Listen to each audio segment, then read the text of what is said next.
April 23rd, 1945. Führer bunker, Berlin, 28 feet below ground.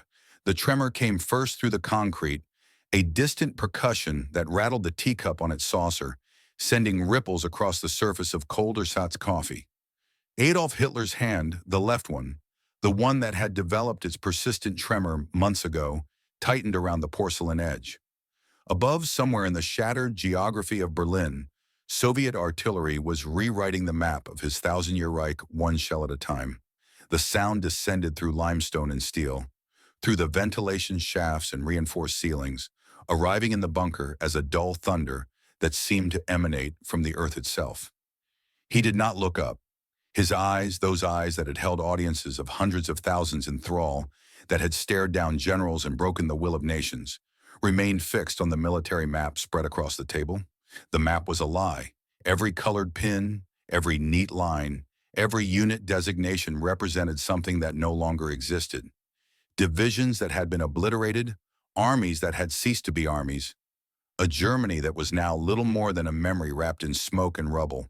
But in this room, in this bunker that smelled of damp concrete, sweat, and the acrid bite of disinfectant, the lie persisted.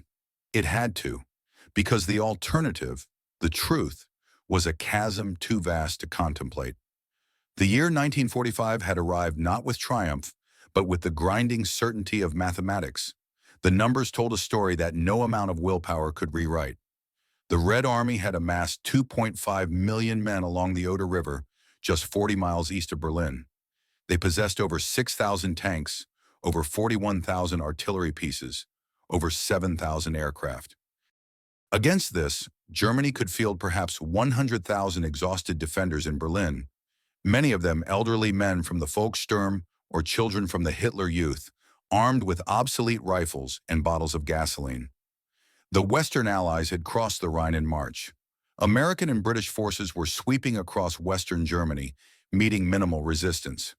The industrial heartland of the Ruhr was encircled. Hamburg would fall within days, Munich within weeks. The map of Hitler's empire, which had once stretched from the Atlantic to the Volga, from Norway to North Africa, had contracted to a strip of land barely 300 miles wide. Yet here, in the Führer bunker, the performance continued. "Steiner," Hitler said, his voice hoarse from hours of shouting. "Steiner's offensive will push them back." The officers around the table, Wilhelm Burgdorf, Hans Krebs, Wilhelm Keitel, exchanged glances. These were men who had learned to read the invisible language of the bunker, the coded silences, the dangerous questions that must never be asked aloud. SS Obergruppenführer Felix Steiner commanded Army Detachment Steiner, a formation that existed more on paper than in reality, cobbled together from training units, Luftwaffe ground personnel, and whatever fragments could be scraped from the disintegrating front. "Mein Führer," Krebs began, choosing his words with the care of a man defusing a bomb. "Steiner's forces are not in position to—" "Not in position?" Hitler's voice cracked like a whip. "I gave explicit orders. The Ninth Army will hold. Steiner will attack from the north. Wenck will relieve Berlin from the west. The encirclement will be broken." The map told him this. The colored arrows he had drawn himself, with a hand that shook more with each passing day, showed the convergence of forces that would shatter the Soviet ring. Felix Steiner would drive south from his positions near Eberswalde. Theodor Buss's Ninth Army would break out from the Halbe pocket. Walter Wenck's 12th Army would march east from the Elbe. Together, they would deliver the miracle that Germany needed, that history demanded, that his will would manifest into reality. The bunker's fluorescent lights flickered. Somewhere in the generator room, machinery coughed and steadied. The lights held, for now. Hitler was 56 years old. He looked 70. His face, which had once radiated a terrible charisma, now sagged with exhaustion and the effects of the drug cocktail his personal physician, Dr. Theodor Morell, had been injecting into him for years: methamphetamine, oxycodone, atropine, a pharmacological orchestra conducted by a quack. His left hand trembled constantly. His back was bent. He walked with a shuffle, his left leg dragging slightly. The man who had mesmerized Germany, who had bent Europe to his will through a combination of shrewd political instinct and sociopathic ruthlessness, was now a physical wreck maintaining his authority through sheer force of terror and the institutional inertia of a regime built on fear. Outside the bunker, Berlin was dying. Soviet forces had reached the outskirts on April 21st. House-to-house fighting raged in the eastern suburbs. The sky was perpetually dark with smoke from burning buildings. Bodies lay in the streets, uncollected. Water mains had burst. Electricity flickered on and off. Civilians huddled in cellars and subway stations, caught between the hammer of Soviet artillery and the anvil of SS execution squads hunting for deserters. Inside the bunker, reality was negotiable. The call came through at 11:30 in the evening on April 23rd. Martin Bormann, Hitler's personal secretary and the bunker's most skilled survivor, took the message first. His face, usually composed in an expression of bureaucratic neutrality, went pale. He found Hitler in his private quarters, a Spartan room dominated by a portrait of Frederick the Great, Hitler's talisman, his reminder that even kings face their darkest hour before salvation. Mein Führer, Bormann said, his voice carefully modulated, we have received a communication from Reichsführer SS Himmler. Heinrich Himmler, the Reichsführer SS, chief of the German police, architect of the Holocaust, the man who had overseen the murder of 6 million Jews, hundreds of thousands of Roma, Slavs, disabled people, political prisoners, homosexuals, the industrial-scale machinery of death that had been the true purpose of the regime. Himmler, who had built the SS into a state within a state, who commanded the Waffen-SS divisions that had been the regime's Praetorian Guard.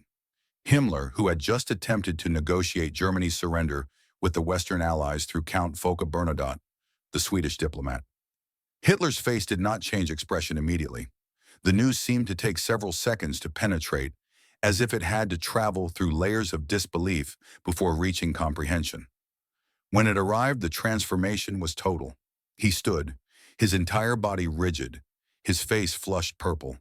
The tremor in his left hand spread to his arm, his shoulder, his jaw. When he spoke, the words came out as a strangled scream. Himmler, der treue Heinrich! The loyal Heinrich. The phrase dripped with venom. Himmler has betrayed me. They all betray me. Everyone. The rage that followed was volcanic. Hitler seized papers from his desk and hurled them across the room. He kicked over a chair. His voice rose to a shriek that could be heard throughout the bunker complex. Guards stationed outside the door stood frozen, afraid to intervene, afraid to witness, knowing that in this moment they were seeing something that should not be seen. The complete disintegration of the man who had held absolute power over 80 million Germans. The betrayal was comprehensive in its implications. Himmler had not merely disobeyed an order, he had attempted to negotiate the surrender of Germany without Hitler's knowledge or consent. He had in effect declared that the war was over, that Hitler's authority was meaningless, that the regime had moved beyond its Führer into pragmatic questions of survival, and he had done so with the Western Allies, not with the Soviets. This was the particular sting. Himmler was trying to save himself, to present himself as a negotiating partner, possibly as someone who might remain relevant in a post-Nazi Germany. The architect of genocide was attempting to rebrand himself as a pragmatist.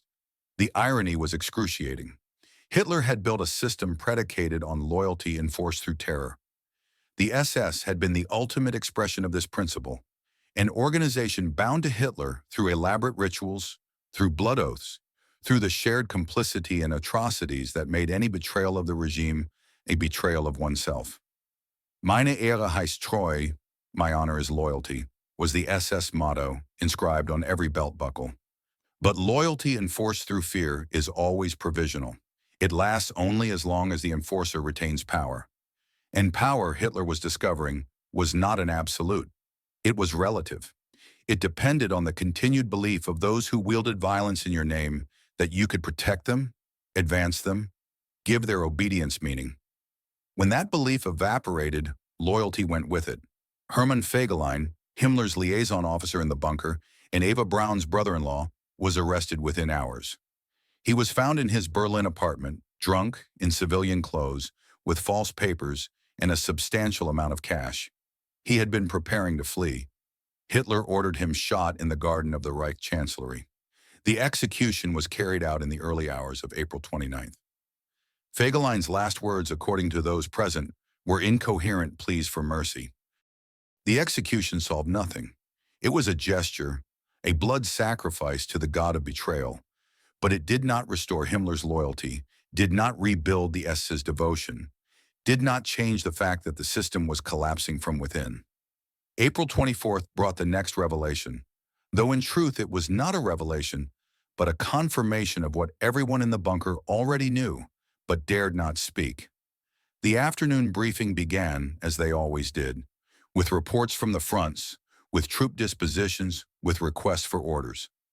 General Krebs, his voice steady despite the exhaustion etched in every line of his face, delivered the reports with the professionalism of a career officer who had long ago learned to separate the content of his words from his feelings about them. Soviet forces had completed the encirclement of Berlin. The ring was now continuous. No relief was coming from outside. The city was cut off. And Steiner's offensive, the attack that was supposed to drive south from Eberswalde, that was supposed to smash through Soviet lines and link up with Berlin's defenders, had not been launched. Why? Hitler's voice was soft, dangerous. Why has Steiner not attacked? Krebs hesitated. In that hesitation lay the entire truth of Germany's situation. Mein Führer, General Steiner, reports that his forces are insufficient for the mission. He lacks the men, the ammunition, the fuel. Insufficient? Hitler's voice rose. I gave him an order, a direct order. The survival of Berlin depends on his attack. Steiner believes, Krebs continued, his voice steady despite the rising temperature in the room, that an attack under current conditions would result in the complete destruction of his forces without achieving the objective. The words hung in the recycled air of the bunker. They represented something unprecedented. A general had refused a direct order from the Führer. Felix Steiner, an SS officer, a man who had sworn the blood oath, who had built his career on absolute obedience, had looked at Hitler's order and said no, not through formal defiance. Steiner had not announced his refusal. He had simply failed to act. He had allowed the hours to pass, the day to turn to night, the moment to slip away. It was refusal through inaction, through the careful bureaucratic art of finding reasons why an order could not be executed. It was the silence of a man who no longer believed victory was possible and was no longer willing to send his soldiers to die for a lie. Hitler's response was predictable. He raged. He accused Steiner of cowardice, of betrayal, of treason. He demanded that Steiner be court-martialed, stripped of his rank, shot. But beneath the rage was something else, something that those present could sense even if Hitler himself refused to acknowledge it. Fear. Because if Steiner would not obey, who would? The illusion of authority depends on the belief that orders will be carried out. A general commands not because of personal charisma or physical strength, but because the chain of command assumes compliance. When that assumption breaks down, when orders begin to be evaluated rather than executed, authority dissolves. Hitler had spent the war issuing orders from maps, orders to hold positions that could not be held, to attack with forces that did not exist, to achieve objectives that were militarily impossible. As long as those orders were obeyed, as long as men marched and fought and died at his command, the system functioned. The catastrophic failures could be blamed on betrayal, on weakness, on the machinations of enemies. The system itself remained intact, but now generals were calculating. They were weighing the cost of obedience against the cost of refusal. They were looking at the map of Europe and seeing not the greater German Reich, but the occupied territories of the Allied powers. They were thinking about survival, about war crimes tribunals, about what they would say when the Americans or the British or the Soviets asked them why they had continued fighting when the war was obviously lost. Walter Wenck's 12th Army, the formation that was supposed to march east from the Elbe and relieve Berlin, was instead withdrawing west. Wenck was saving his army from Soviet captivity by surrendering to the Americans. Theodor Buss's 9th Army, trapped in the Halbe pocket southeast of Berlin, was fighting not to break through to the capital, but to break through the Soviet encirclement and escape west. The relief of Berlin, the grand convergence of armies that Hitler had planned, existed only on the maps in the bunker. The real armies were making their own decisions, following their own logic, which was the logic of survival in a dying regime. On the evening of April 23rd, Hermann Göring, Reich Marshal and Hitler's designated successor, sent a telegram from Berchtesgaden in southern Bavaria. The message was polite, carefully worded, almost obsequious in its deference, but its content was explosive. Göring had heard reports that Berlin was encircled, that Hitler was trapped, that communication might soon be impossible. Given these circumstances, Göring wrote, and given his status as Hitler's designated successor, should he assume leadership of the Reich? If he received no reply by 10 o'clock that evening, he would interpret the silence as consent and begin negotiations with the Allies. The telegram arrived in the bunker like a grenade. Bormann, who had long despised Göring and had maneuvered for years to undermine him, immediately presented it to Hitler as an attempted coup, as treason, as the final proof of Göring's cowardice and ambition. Hitler's reaction was immediate and absolute. He stripped Göring of all ranks and offices. He ordered his arrest. He expelled him from the Nazi Party. Hermann Göring, the jovial, corpulent, morphine-addicted Reich Marshal, who had commanded the Luftwaffe, who had overseen the four-year plan, who had been Hitler's designated successor since 1934, was now a traitor. The irony was multi-layered. Göring had not attempted a coup. He had followed the letter of the succession protocol. If Hitler was incapacitated or unable to lead, Göring was to assume command. His telegram had been a request for clarification, not a seizure of power. But in the hermetically sealed logic of the bunker, any suggestion that Hitler might be incapacitated, any hint that leadership might need to pass to someone else, was automatically treason. Göring's fall revealed the essential hollowness of the regime's upper echelons. These men, Himmler, Göring, Goebbels, Bormann, had spent 12 years jockeying for position, accumulating titles and offices, building personal empires within the Nazi state. They had been united by proximity to Hitler, by shared complicity in crimes, by the spoils of conquest, but there had never been loyalty in any meaningful sense.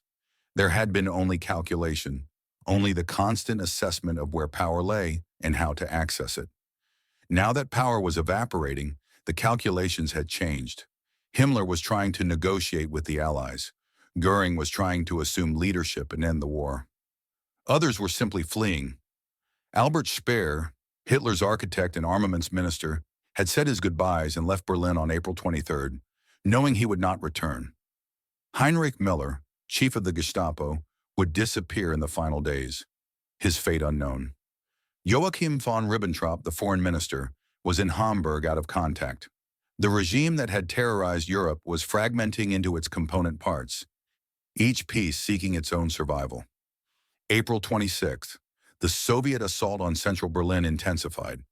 Artillery pounded the government quarter. The Reich Chancellery, the massive stone edifice that had been the architectural embodiment of Nazi power, was being systematically demolished.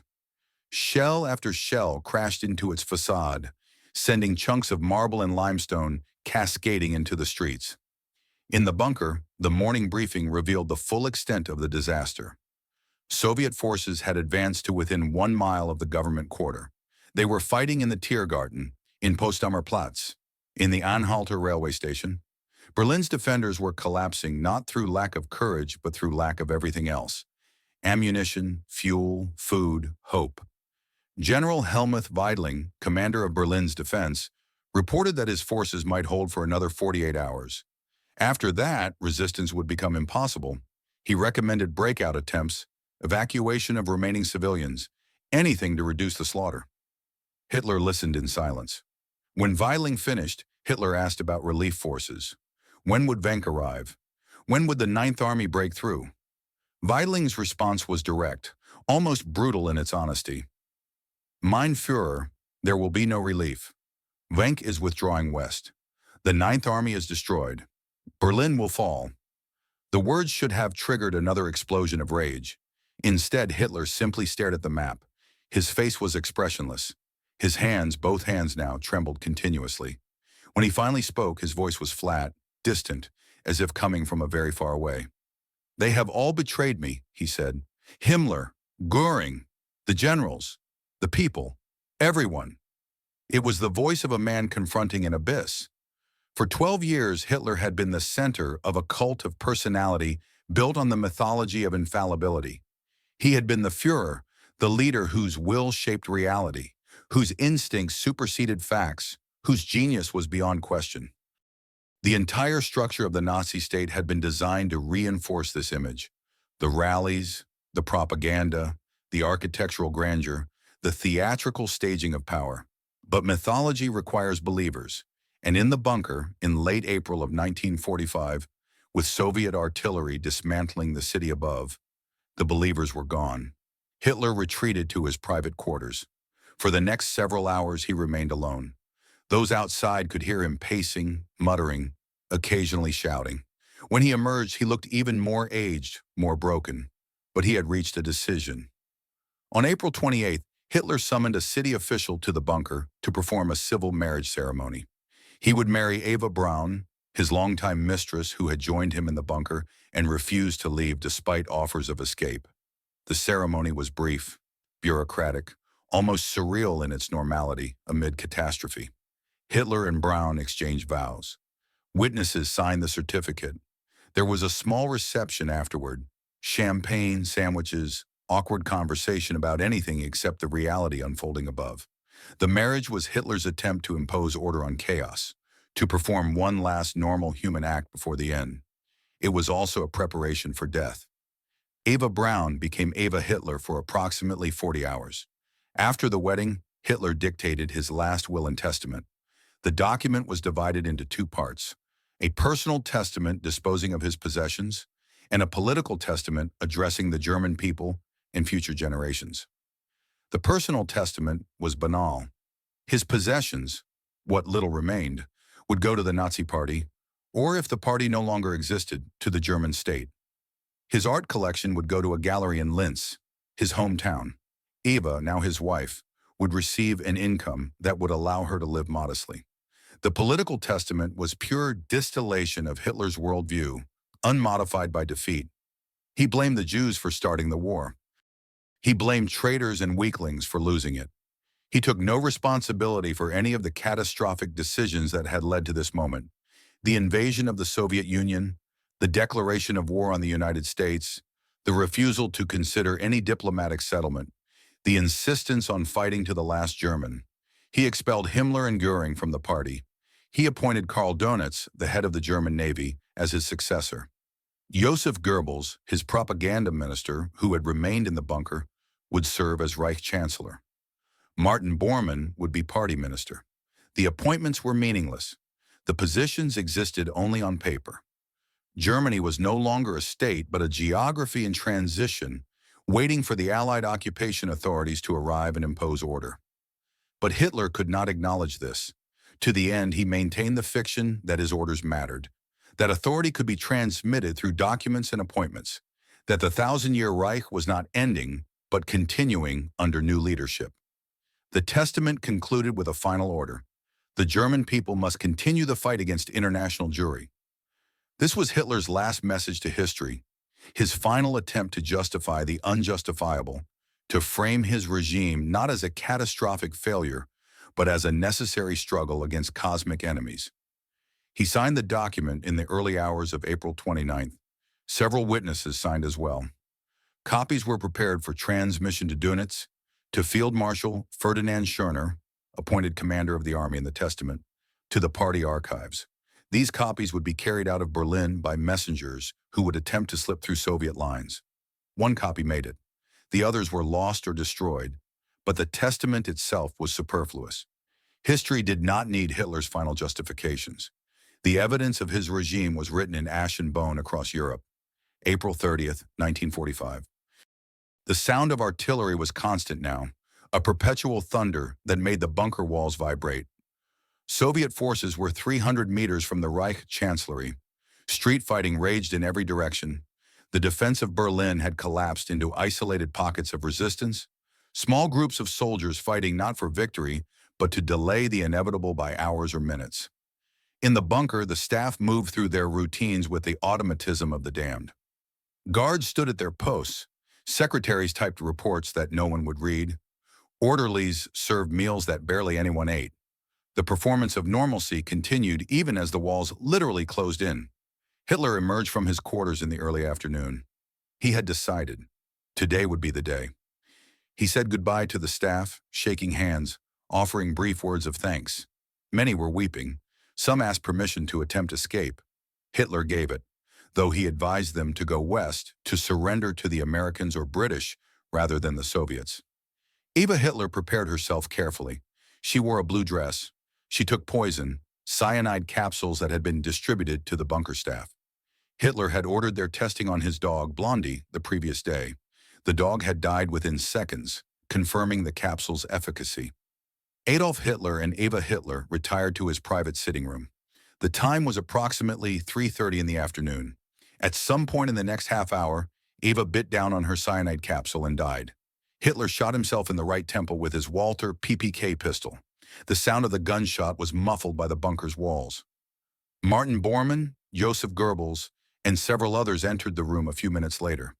They found Hitler's body slumped on the sofa, blood pooling beneath his head.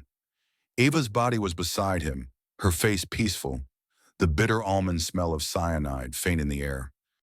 The bodies were wrapped in blankets and carried up the stairs to the emergency exit, out into the Reich Chancellery garden. Soviet artillery shells were still falling. The sky was dark with smoke. The garden, which had once been carefully manicured, was now a cratered wasteland. The bodies were placed in a shallow pit. Gasoline was poured over them, approximately 40 gallons, scavenged from the remaining fuel supplies. Someone struck a match. The flames rose quickly, driven by the wind and the gasoline's volatility. Those present stood for several minutes, watching the fire. Then they retreated back into the bunker, closing the blast door behind them. The fire continued to burn for several hours, consuming flesh and bone, reducing the bodies to charred fragments. The cremation was incomplete. When Soviet forces reached the garden the next day, they found the partially burned remains. Stalin would order them secretly transported to Moscow for examination. The bodies would be buried, exhumed, reburied, and finally destroyed in 1970, scattered as ash in a German river. But on April 30th, 1945, as the flames consumed the body of Adolf Hitler in the garden of the Reich Chancellery, the Third Reich ended not with apocalyptic grandeur, but with a bureaucratic murder-suicide in a concrete hole, surrounded by the rubble of a city in a civilization he had destroyed. The final days of Adolf Hitler contained within them a fundamental truth about authoritarian power. It is always and ultimately illusory. Hitler's regime had been built on fear, on violence, on the systematic destruction of any competing source of authority. For 12 years, that system had functioned through the combination of true belief among some followers and terrified compliance among most others. But power maintained through fear has a fatal weakness. It works only as long as the powerful can punish the disobedient. When that ability falters, when the machinery of repression begins to fail, the entire structure collapses with stunning speed. Loyalty that was never genuine evaporates. Orders go unobeyed. The dictator finds himself alone, surrounded by the hollow architecture of command without the substance of obedience. Hitler's final betrayals, Himmler's attempted negotiations, Steiner's refusal to attack, Göring's succession telegram, the general dissolution of command authority, were not anomalies. They were the system revealing its true nature. These men had never been loyal in any meaningful sense. They had been participants in a criminal enterprise, bound together by shared guilt and proximity to power. When the power faded and the prospect of accountability appeared, they made their own calculations. The bunker in those final days was a laboratory demonstrating what happens when authoritarian mythology confronts reality. Hitler's rages, his insistence on the continuing validity of his orders, his appointment of successors and issuance of testaments, were all attempts to maintain a fiction that everyone present knew to be false. The performance continued because stopping it would require acknowledging the void beneath, the complete meaninglessness of everything that had come before. Germany would eventually reckon with its Hitler years, haltingly, imperfectly, but seriously. The Nuremberg trials would establish the principle that following orders was not a defense for atrocities. The survivors would bear witness. The archives would be opened. The pedagogy of never again would become central to post-war German identity. But in April of 1945, as Soviet soldiers raised their flag over the Reichstag, as the last defenders of Berlin surrendered, as the extent of the death camps became clear to the advancing Allied armies, the lesson was simpler and starker. A dictator can command armies, order atrocities, bend nations to his will, but in the end, he is still a man, and men die, and all the power they accumulated dies with them, leaving behind only the wreckage they created and the questions of why so many followed for so long. The Führer bunker stands today, or rather its location stands, for the complex itself was demolished and sealed after the war. A parking lot marks the spot. Apartment buildings surround it. Berlin, rebuilt, reunified, has moved on. The Reich Chancellery is gone, replaced by a memorial to the Holocaust victims. History remembers Hitler's end not as he might have wished, as tragic defeat of a visionary betrayed, but as it was, the squalid suicide of a mass murderer who destroyed a continent and took 50 million people down with him, dying not as a hero, but as what he had always been. A man whose greatest talent was for destruction, including his own. The bunker is silent now. The guns are quiet. The dictator is dead. The lesson remains. Power built on fear lasts only as long as the fear does. And when it ends absolutely, leaving nothing behind but questions about how it was ever allowed to begin.